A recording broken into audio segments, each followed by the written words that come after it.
मकबूल हुसैन रिक्शे की फिलहाल मंजिल है कोई गैस खत्म हो जाएगी।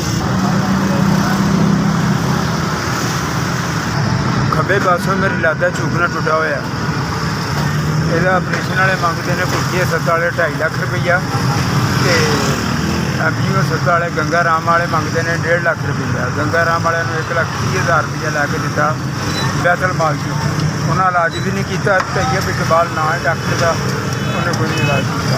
ਉਸ ਤੋਂ ਬਾਅਦ ਕੁੱਤੀ ਹਸਪਤਾਲ ਦਾ ਸੀ ਸਪਤੀਰ ਰਿਆਜ਼, ਉਹਨੇ ਮੇਰਾ ਸਿਹਤ ਕਾਰਡ ਵੀ ਰੱਖਿਆ ਔਰ ਉਹਨੇ ਮੇਰੇ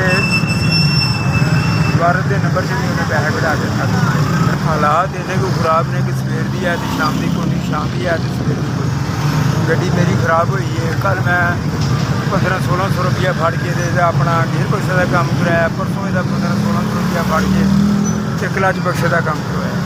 थोड़े की बाकी सारी का काम होने वाला है और यदा काफ़ी काम है थोड़ा मोटा। मेरे एक बार कारोबार नहीं है और वक्त पता नहीं है जो वक्त ये कुछ सही होएगा फिर अल्लाह ताला कर्म करता है। घर मेरा बदामी बाग हो भाजी, मेरा चूकना टुटे 4 साल हो गए ने, इलाज नहीं करवा सके। हालात बहुत ही संगीन ने। तो मेहरबानी हो सकती तो कर दो, मेरा इलाज हो जाए सारा। मेरे चूकने का इलाज जोड़ा है ताकि मैं अपने आप लैके चल सकूँ।